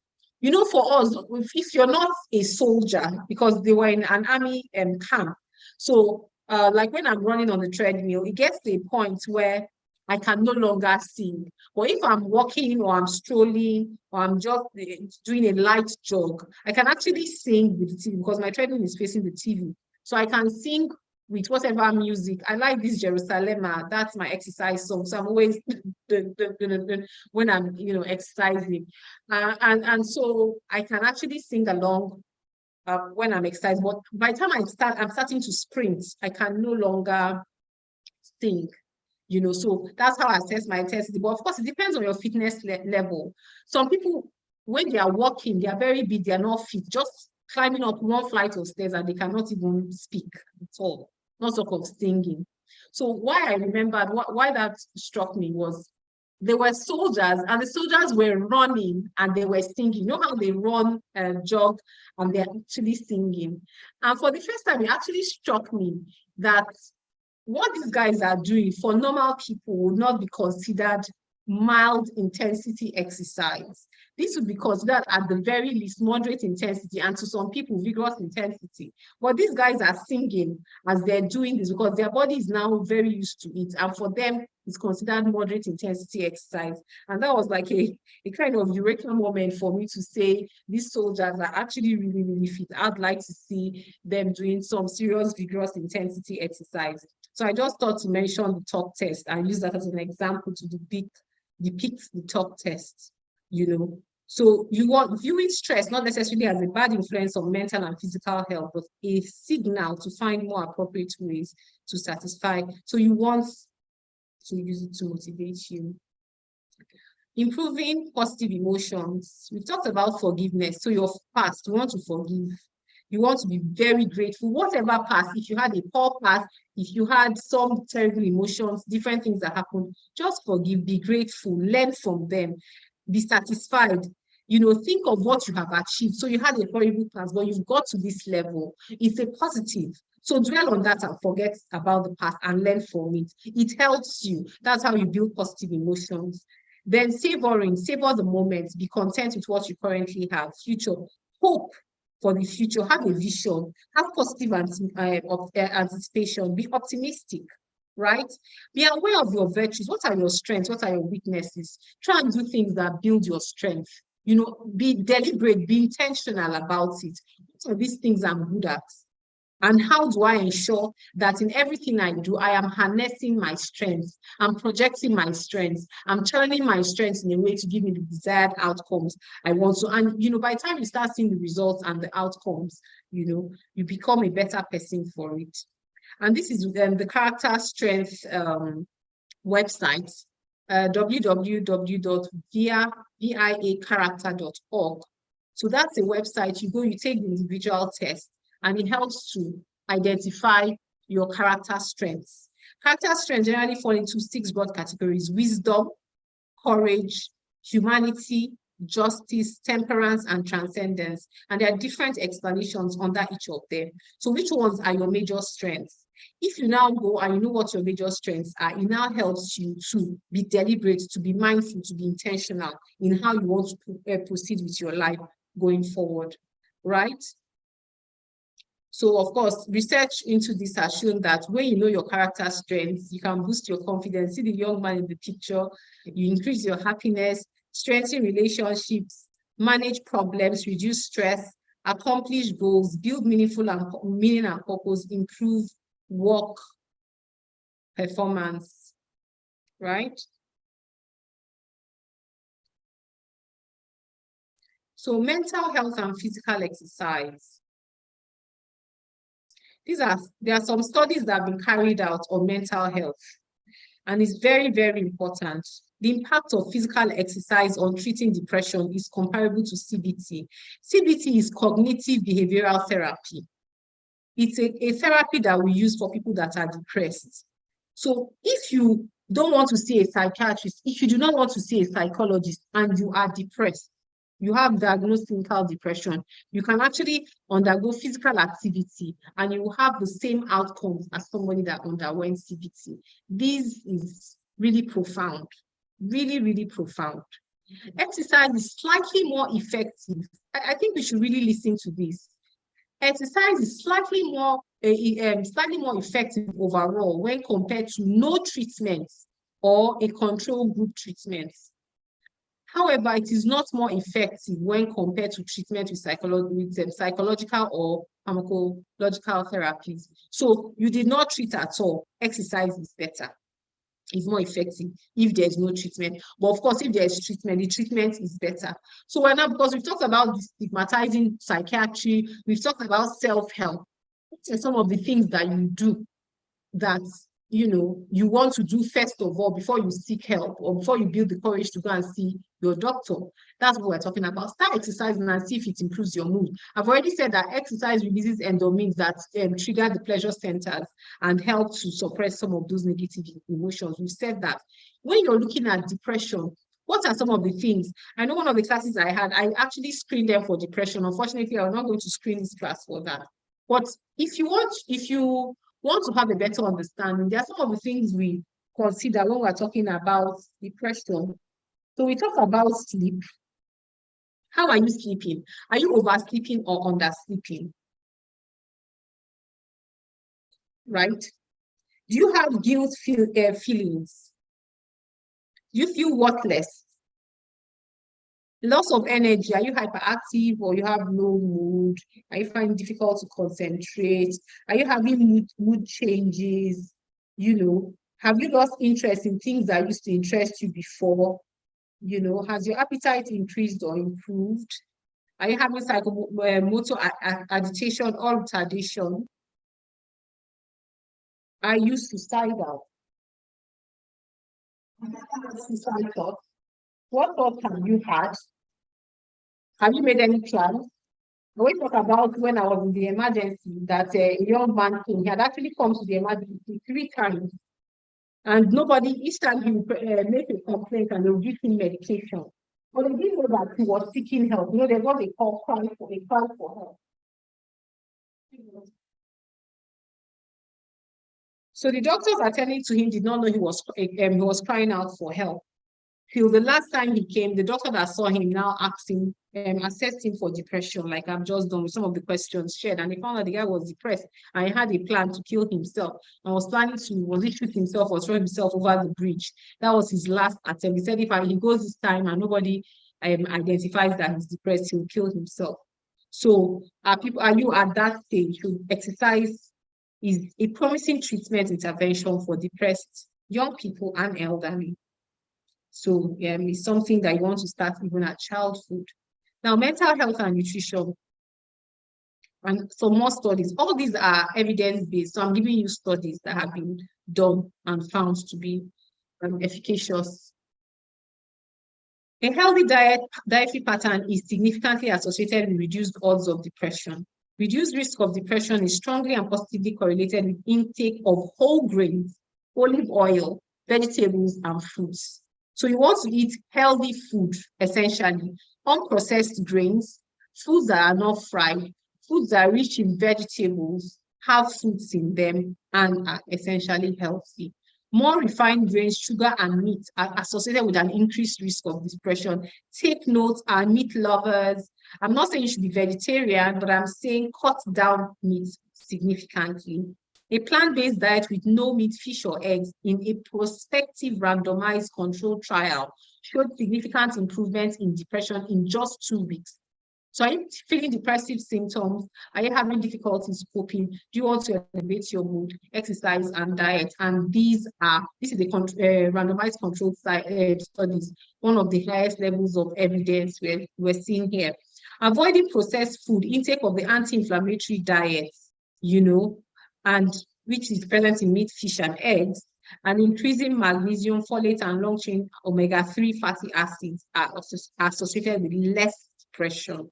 There's good evidence intensive lifestyle intervention treatment is effective for depression.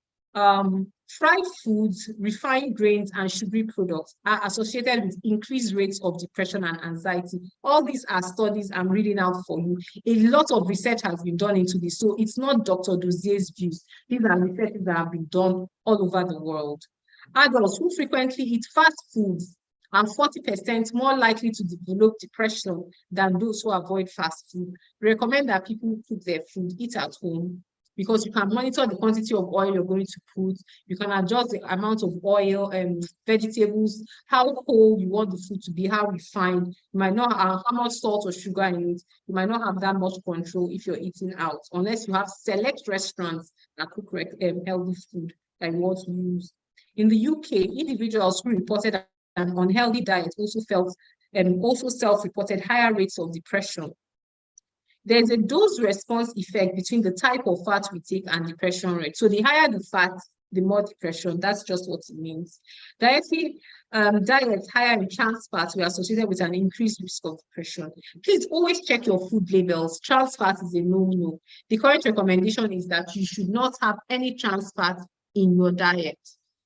Diets higher in mono and polyunsaturated fats are weakly associated with lower rates of depression.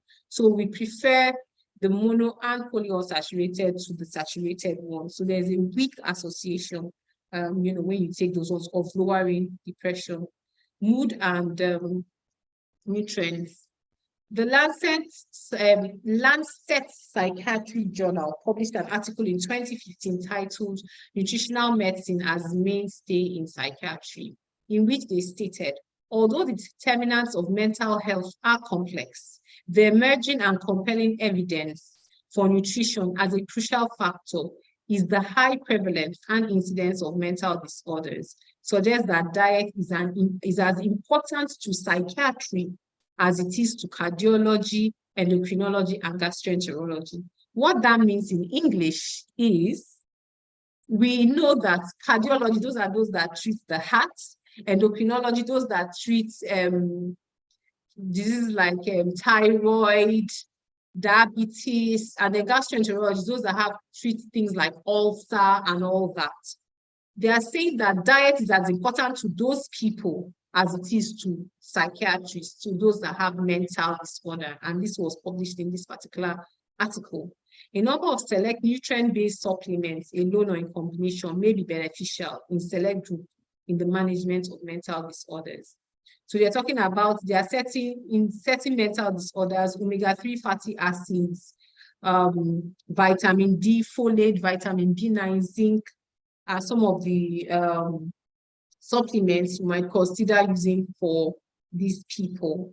And lastly, I talked about whole food plant-based diet, WFPBD, whole food plant-based diet. That's what's in my image. And so that is what we recommend. Taking a good mix of whole food plant-based diet regularly supplies you with all the macro, the big ones, protein, carbohydrates, and fats, and micronutrients you may need without necessarily using supplements. So we're not saying use supplements, we're saying eat a mix of this. Eat beans and vegetables, beans and cabbage, beans and rice, beans and plantain, swallow. In Nigeria, we have swallow made up of, cassava. We have pounded yam. You can have that with veggies. You can have vegetable soup.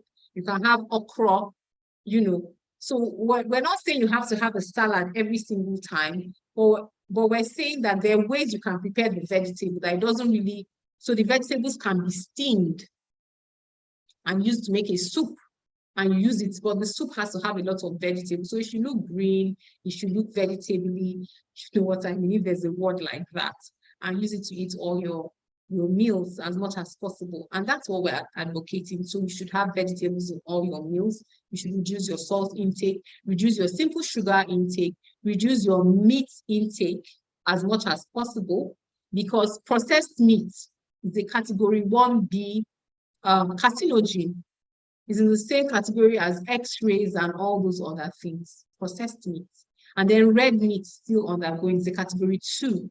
So there's still research. They don't have enough evidence in human studies yet to support red meat being carcinogenic. And that's why we continue to say people should stop or reduce red meat as much as possible, So all these things have inflammatory agents and can cause a myriad of problems in you. So why not come back and be healthy, your exercise, your diet, and then set up your coping skills like we've talked about, positive psychology, social connectedness. There are studies that they've done, recent studies now following the lockdown, on people that are connecting via social media versus physical connection, and how that physical connection enhanced and reduces incidence of depression compared to connection via social media and all those other outlets. So you need to also reconnect with your friends and make physical contact as much as possible. So in a nutshell, I would say that that was my lecture on mental wellness, and for you to be being an entrepreneur, having a holistic approach in handling this, using all the dimensions of wellness and the pillars of lifestyle medicine, like I've already been mentioned, incorporating them into your normal life and finding that right balance, finding the proper coping mechanisms would help you to be the entrepreneur that you want to be, and a proud representative of the TEF Foundation. So thank you very much.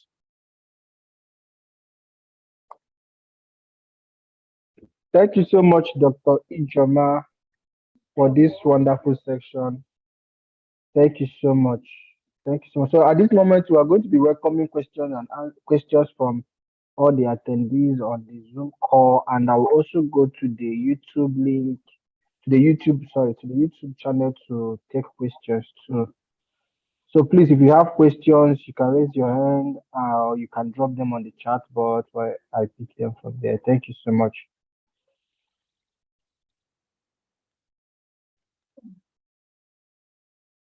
So I have this from Abebe, if I'm corrected. Dear Dr. Ijeoma, really thanks so much for this fantastic presentation on mental health, which will help enable us to keep ourselves free from mental illness and disorders due to stress. Okay. Okay, Manuel Adiku is saying, thank you so much. I feel blessed to be part of this session. Okay, please, if you have a question, My pleasure. Please, if you have a question, go ahead and shoot it. Joseph is saying, oh, wow. Oh, how grateful this learning session is beneficial. I wish it can be shared in material form. Thanks. Okay, Joshua, Joseph, we acknowledge your message. Please, we are entertaining questions. If you have questions for Dr. Ijeoma, please go ahead. Let me Yeah. look at the YouTube. Okay, somebody wants to ask a Hello. question. Yes, yes. Kelvin Yeah. has raised his hand. Okay. Okay. Yes, Ivano. So I want to find out if the presentation is going to be made available so that maybe we can have access to it and read more and probably share with, some few other people who may be going through similar challenges. And then the audio as well. Thank you. Okay. Moyo, please, do you have a response to this question?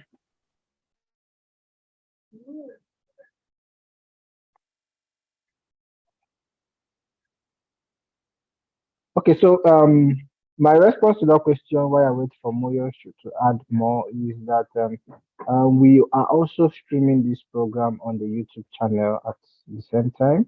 So the YouTube channel is always open and you can always watch the section and enjoy the intelligence and well thought out and laid out teachings of Dr. Ijeoma. Or if there are further instructions about sending the documents, that will be communicated maybe in a letter email or later on the Telegram channels. Okay, so I hope that answers the question for now. Emmanuel said this lecture changed my mood. This should be conducted periodically for the alumni. This can change people's thoughts and emotions. Emmanuel, we take note of this, and Thank you. the foundation will look into that. Okay, so Erwin Madabuchi, please go ahead. Yes, thank you. Thank you, the TF team. And thank you, Dr. Ijeoma. I'm so blessed on this today's section. It's really a good opportunity for me to be a participant and a partaker of this section. I'm very much grateful on this. Thank you so much. And thank you for your intellectual understanding of this mental health thing. Well, my question is, as a business owner, or I run a business. Most time it doesn't go actually the way you want it to go, and most time you feel depressed or somehow. So when you are expecting something and this thing is not coming, the execution, maybe a deal supposed to close does not come, and some of your shareholders are trying to think otherwise, as in they were just saying you are not supposed to be going that way. Is it right for you to follow them in a mental understanding with your shareholders, or should you try to also push more to convince them? Just experiencing something recently whereby we have this project we are putting together, and I opened it up to my shareholders, and what their contribution to it is that we should not go for that now. So the thing is like trying to weigh me down. I shouldn't bring such projects along for the company to execute. So what should I do? Or how can I go about it? Thank you. Okay. Thank you very much. I hope I can go ahead and answer the question while Yes, as it yes, is asked. Yes. Okay, so thank you very much. My pleasure. To all those that have thanked me, it has been my pleasure to share my wealth of knowledge, if I want to put it like that, with you all. And we hope that we can all be mentally well. It will be beneficial to everybody, all of us here in Africa. So thank you too.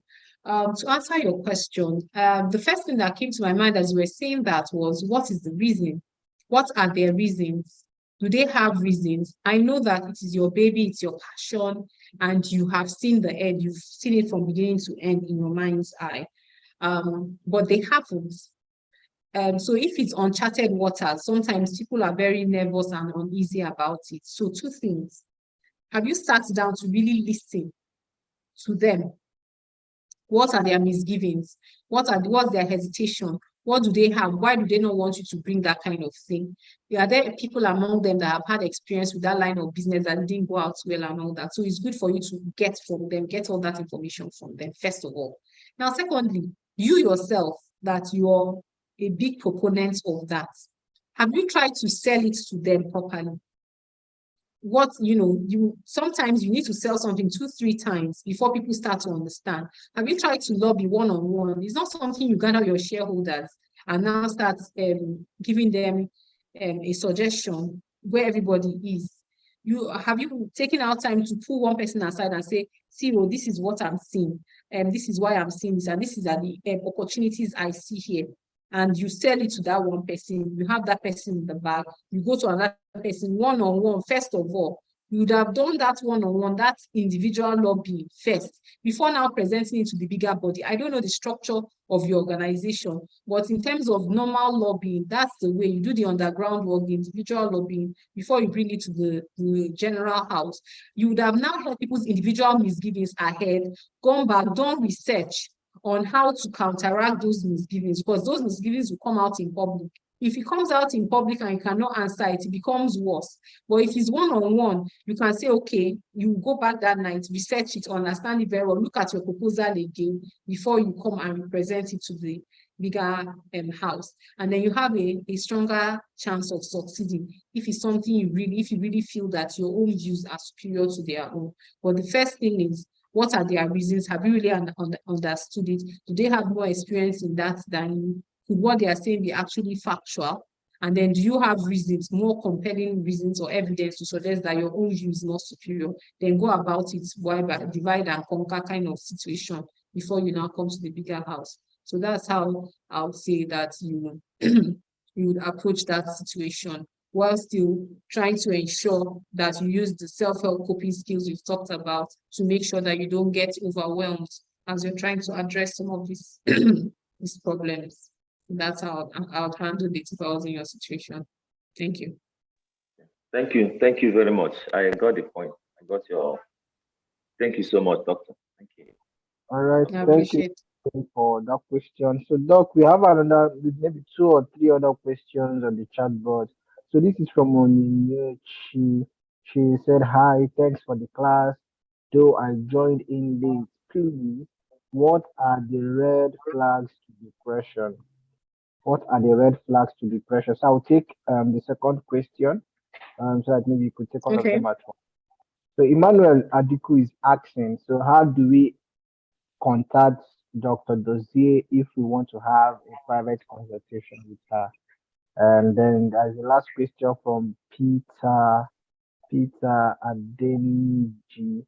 He's saying, hi, Ijeoma, thanks a lot for the section. How can we manage anxiety to mitigate the stress it induces? How can we manage anxiety to do what? I didn't get that. How can we manage the anxiety to mitigate the stress it induces? Then there's this question from the YouTube channel. Say, okay, this one is also Gideon Adetoro is asking, how can we cope with work and still have enough time to exercise? Is there a plan around it? Okay. So, do I go ahead? Yes, you can go ahead. You can go ahead, Doc. Okay, thank you for the questions. The red flags, yes, you actually joined in because I mentioned the red flags. So I didn't call them red flags. So I'll call them the screening tool we use for depression. So I think we can also call that, they are the symptoms or things to look out for to know whether you're depressed or not. So there's a mnemonic for it. You call it CGM CAPS, but let's not go into that. So sleep. How is your sleep? Are you oversleeping or undersleeping compared to how you were sleeping before? Number one, sleep. Interest, very important. We also call it anhedonia. Do you have no interest in what things that were pleasurable before. So you used to love watching movies. Suddenly you cannot stand watching a movie. You used to love your husband's company. Suddenly you, maybe let's not use the husband one now, but you know what I mean. You used to love reading books and suddenly you don't love reading books. You used to love eating a bowl of vegetables and suddenly you can't stand them. They make you nauseating. What, you know, the things you had interest in, you no longer have interest in them. Anhedonia, that's a major red flag for that. Mood changes. Your mood is fluctuating. Either you're high, you're having a high mood, you're hyper, you're, you know, manic, or you have a very low mood. So ideally, things that normally would have made you happy, you know, you'd have elevated your mood, not anymore. You're just catatonic sometimes. People are just there. They're just seated there. They don't want to talk. They don't want to do anything. They're just sad, mopey, you know, what the layman calls depressed, you know, just very low mood. Then guilt feelings. You're feeling guilty. You're feeling worthless. You feel that you don't amount to much. That lack of self-confidence, reduced self-esteem, that kind of feeling. And you have no reason to be. You've achieved so much. You're a TF alumni. Why should you be feeling like that? That is a red flag. Lack of concentration. You're unable to concentrate in things that ordinarily you would have done effortlessly. Then your appetite. Are you overeating or you're undereating? So suddenly you're just eating, or you don't have appetite to eat. And then maybe you're losing weight or you're gaining too much weight. You know, overeating will make you gain weight, undereating will make you lose weight, and maybe usually in a very short space of time. So you know your appetite and you can depict some of those things. Then you have suicidal addictions. Have you ever sat down and said, I'm tired, maybe I should just kill myself? Has that thought ever crossed your mind? Some people have gone so far and they will say, okay, if I ever decide to kill myself, maybe I'll take sniper, maybe I'll buy a gun and put it, or maybe I'll use a knife and slit my neck, or maybe I'll hang myself. You know, you've already started drawing a plan. You have a plan. And some people have actually gone to the stage where they've bought the rope, that rope they want to use, or they have the sniper under their table, waiting for the day it gets too much, so they'll just ingest the sniper. So are you at any of those stages? Has it crossed your mind? Oh, those are red flags of depression, you know. So those are things that we look out for and we assess. My contact. My hospital is Avon Medical Practice. We are a hospital in Nigeria, Lagos, Nigeria. Our main hospital is in Lagos, Nigeria. I'm a consultant family physician and I'm the medical director of the hospital. We have other worksite clinics at different spread across different states in Nigeria. We have in Abuja, located in the Transcorp Hilton Hotel. We have at Trans Ugeli, it's a worksite clinic, located in Ugeli in Delta State. We have at the Transafam Cottage Hospital, which is located in Afam in Rivers State. And we have other worksite clinics here in Lagos. So we also provide healthcare services to hospitals or to organizations that will service their office locations or their work locations. So that's something that we do very well, you know, externally in addition to our internal hospital. And our hospital is like a one-stop shop. We have in-house pediatrician, our radiologist, our gynecologist. We're really big on obstetrics and gynecologists. We have a lot of women that use our facility to have their kids and all that. We have, you know, general surgery, orthopedics, psychiatry, most of the specialties. Yes, we can provide most of that. We do our pre-employment, we do wellness screening for people. So this preventive health we talked about, the colonoscopy I talked about, where you check for colon cancer before it comes. Remember I talked about the actor that acted Black Panther that died from colon cancer. So we screen people. We have that screening device called the colonoscope.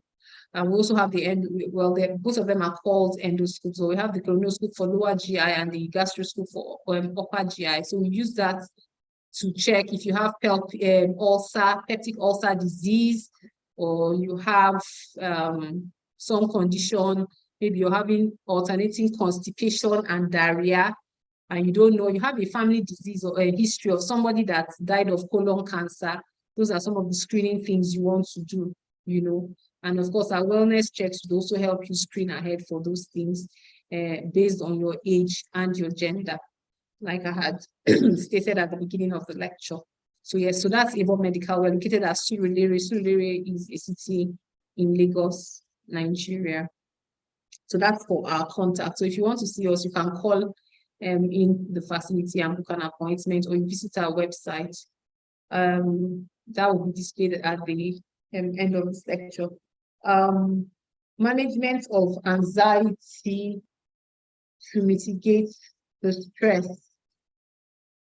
So usually when you're anxious, first of all, you want to know, are you anxious? And I'm sure to a certain extent, you know that you're anxious. And when you're anxious, you know the stress and all those things coming. And during the course of the lecture, I talked about the fact that anxiety in some cases requires treatment. I'd also given an example of a patient of mine that had actually been living as an anxious person all her life, had fear of flying and all that, and didn't know why, and just took it as normal till she got treated. So she came in, I was able to diagnose her, because we have standardized tools for diagnosing stress. We have standardized tools for diagnosing anxiety, for diagnosing depression and all those things. So we're able to make a diagnosis of generalized anxiety disorder in the lady, and I placed her on medication. And between 2 to 4 months, she was fine. She said she never felt so good in her life. And like I said during the course of the lecture, she went about telling everybody to start taking the tablets. And I had to tell her, please, don't go and prescribe, because one tablet that works for you, there are different anti-anxiety tablets, so they might not work well. The one that works for you may not work for another person, depending on other comorbidities or core health conditions that you have. That's how we select them. So yes, it can be treated, and when you treat it, actually it has a way of calming and reducing your propensity for stress. So some of these interventions we've said here are for people that are basically operating within the what we call normal spell. Meanwhile, meaning that they don't really have a very serious, they have no or mild mental health conditions. But for somebody that has an overt health condition, you need to see your doctor. You need to see your doctor, get a diagnosis, and get treated. So that would also help with the stress treatment. What coping skills we talked about, I don't know if you were here at the beginning of the lecture, but let me just go quickly to that. We had talked about time management.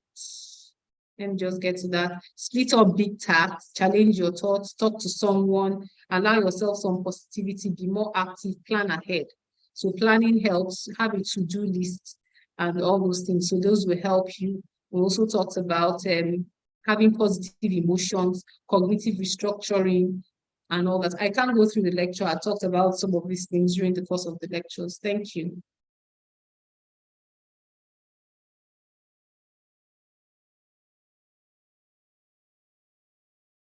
Thank you, Behind Doctor. me. Yes, I'm with you. I didn't know I was muted. Thank you, Dr. Ijeoma. And there are few comments I will just shoot out while we wrap up the session. Emmanuel is also make a comment. I can attest that over stress can make someone eat much. I experienced that in the past 6 months. This increases my weight. At the moment the stress is reduced and doing more of exercise, health is wealth. You can find time and exercise. You can do that in your room. You can wake up 5 a.m. to do before going to your workplace. So Elwin is also making mention of that they are told about Avon Health Insurance in the past. So he's asking the TF and Avon team to kindly refresh him on that and identify how to sign up. So Erwin, I will look out for you and reach out to you through the TF Alumni Reach, and Dr. Ijeoma and the team over there will come in. But I think that's the Avon HMO aspect of Avon business. I'm right, Dr. Ijeoma? Yeah, so there are two different businesses under the same sector, the health sector. So we have the Avon HMO insurance that sells the insurance to people, that gives you the cover. There are different packages that you can pick up that have different scopes of coverage. And then there's the Avon Medical, which is the hospital, where you actually now come and receive the health care if that is your chosen hospital. So those are the two, ways of, those are the Okay. two, yeah. Okay. There are I several. think there was Thank somebody you. that asked a question. Okay, go ahead, please. Oh, no, go ahead. Let me get what you can try to say, Doc. There was a question on exercise, physical activity, and something. I don't know if I answered that question. You're on the chat. Yes. Let me try to.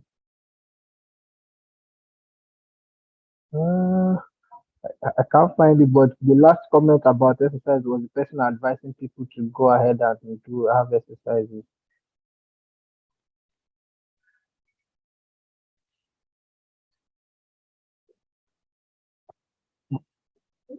Sorry, go ahead. What did you?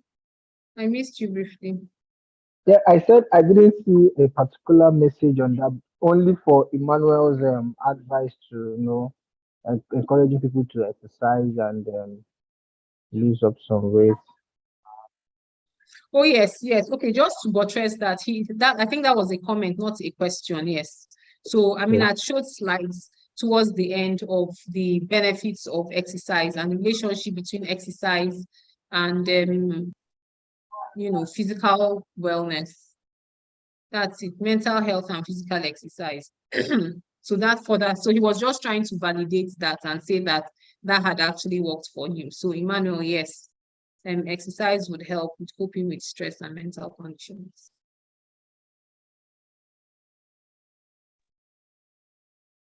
Okay, thank you, Dr. Ijeoma. So I think that will be all. I think that will be all for today and in the mental wellness webinar by Dr. Ijeoma. I sincerely want to appreciate you. I want to say a very big thank you for having taken out your time to put us, the alumni of Tony Elumelu Foundation, through this webinar. We're very, very grateful and thank you so much. I wanted to mention that there are a lot of thank yous on our YouTube channel, YouTube handle, a lot of thank you, thank you, thank you. So we should do this often. We should have these sessions, mental wellness sessions often for the alumni and the TEF entrepreneurs. Thank you so much for your time, Dr. Ijeoma. Let me check on Moyo. Okay. Hello, Moyo, you on the call? Hold on, just to say that, draw attention to the website. Somebody had asked about the website. So it's www.avonmedical.com. It's displayed on all the slides. Okay, okay. www.avonmedical.com. Avonmedical.com is the website. Yeah. Erwin, okay, thank you. Erwin, can we get this recorded session afterward? I don't have a clear answer to that, but the YouTube streaming Available on YouTube. is available on YouTube. So thank you so much, everybody. Thank you for attending. Thank you, Abebe. Thank you, Chimezie. Thank you, Chinabia. Thank you, Erwin. Thank you, Eva Joy. Thank you, Jaman. Thank you, everybody on the call. God bless you all. Have a wonderful weekend ahead. Thank you, Dr. Ijeoma. Have a wonderful weekend ahead. Pleasure. Okay. Thank you, Sue. Bye. Bye. Bye.